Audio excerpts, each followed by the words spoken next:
Hey guys, so today's video is about me comparing and contrasting Stellar and Ripple, but I would like to start with some housekeeping first.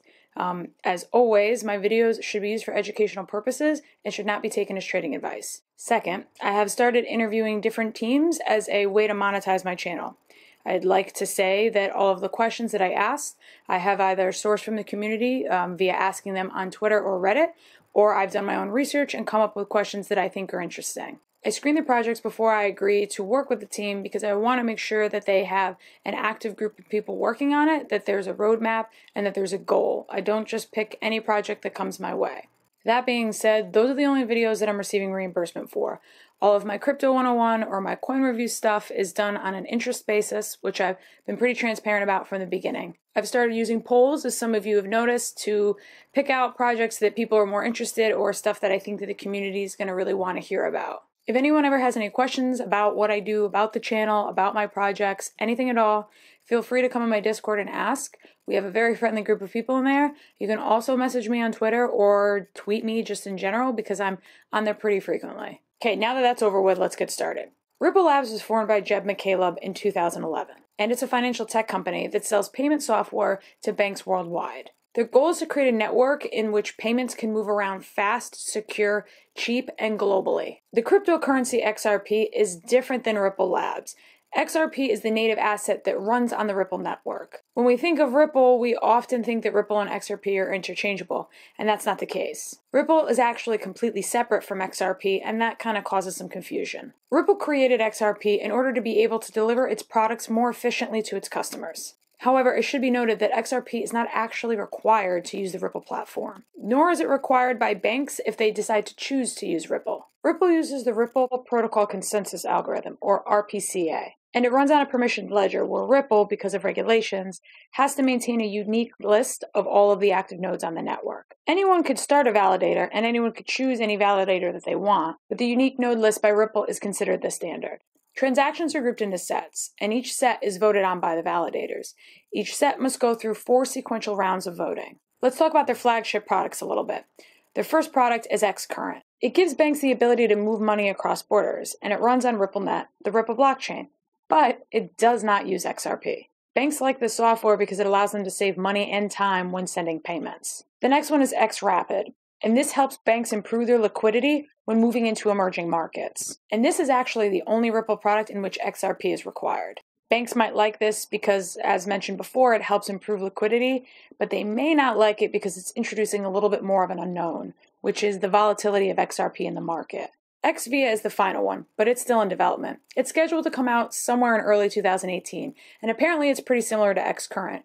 Only instead of allowing banks only to use the platform, it allows other entities to use the platform and send funds. However, this one also doesn't require XRP. Ripple touts an impressive 100+ banking institutions that are working with them. But I'd like to be clear, those 100+ are working on the platform xCurrent, which, as stated before, doesn't require the use of XRP. There's a list of about 4 or 5 cooperating partners that use xRapid, which means there's only about 4 or 5 cooperating partners that are actually utilizing XRP. Ripple Labs is a very successful company, but a lot of people associate that success with assumed success for XRP, but they're two very different things. Let's move on to Stellar. So Stellar was founded in 2014 by none only but Jeb McCaleb. Yes, the same Jeb McCaleb that founded Ripple. He's also the same guy that founded Mt. Gox in 2010, but then he, I guess, jumped ship in 2011. Originally, Stellar was a fork of Ripple, but it was actually named Stellard at the time. One of the co-founders, Joyce Kim, said that she found an issue in the Ripple protocol, and this made the Stellar Development Foundation create a brand new code for the Stellar network called Stellar Core. That came with a new consensus algorithm and a new code, and they renamed the project just Stellar. It went live in November 2015, which means that the argument that Stellar is just a fork or just a clone of Ripple is no longer accurate. Stellar is an open source protocol for exchanging money. And where Ripple wants to target financial institutions as its user base, Stellar just wants to target, well, individuals as its base. Lumens, or XLM, is the native asset of the network.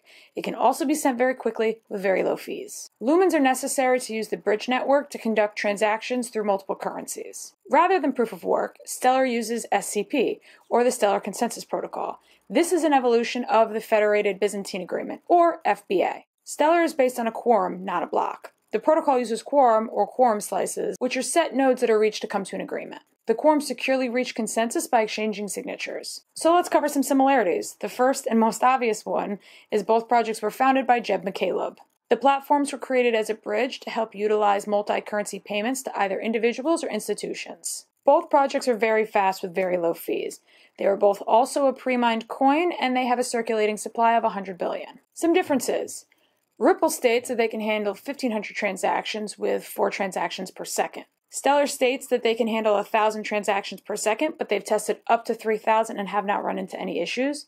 They also validate transactions in 3 to 5 seconds. Ripple allows freezing of currency that one has issued, and as far as we know, Stellar does not support that. Stellar is also inflationary, with 1% new coins being created yearly and all of the fees being recycled. The network also collects a base fee for each operation and a transaction. Each week, these funds get put into an inflation pool, and the protocol distributes these lumens out to account holders. Ripple destroys fees, which means the total number circulating supply of Ripple over time is going to decrease. A big controversy is Ripple is criticized for Ripple Labs holding 61% of the total Ripple in circulation, whereas Stellar states only 5% of lumens are held by the Development Foundation, and those are used for operational costs. What's pretty neat is there's a website that you can see the distribution of lumens live, and I'll leave the link in the description. One major argument over Ripple holding all of those coins is they've put 55 million into escrow, which means they can't just up and sell it and saturate the market. They've stated that they take out 1 billion a month to fund the project. Stellar allows you to choose whom you trust, which allows a little bit more freedom and decentralization, whereas Ripple's network is privatized, which means not everybody can participate in the system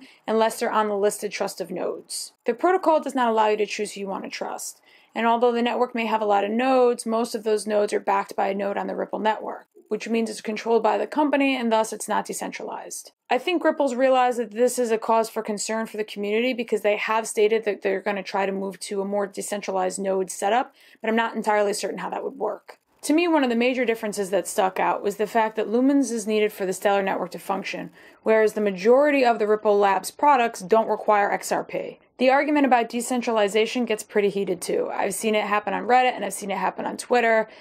The whole Ripple Labs holding 60% of the coin thing doesn't really look that fondly upon them. An issue I see with both projects that could cause a little concern for people is that both were founded by Jeb.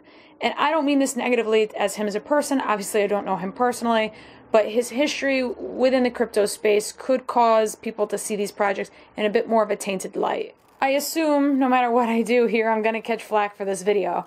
I really did do my best to come up with very unbiased information, compare and contrast, and try to find that defining line between what makes them different projects, because it's something that I certainly didn't understand, and I definitely wanted to find out on my own. As usual, I want to thank you guys for watching. If you haven't subscribed yet, you should hit the button wherever it is below and do that. I'm always very appreciative of all the support I get from you guys. If anybody wants to comment on this or tell me why they disagree, feel free to jump in my Discord. As always, you can check out my Patreon account if you want to support the channel. Never expected, but always appreciated. Thank you guys for watching, and I will see you next time.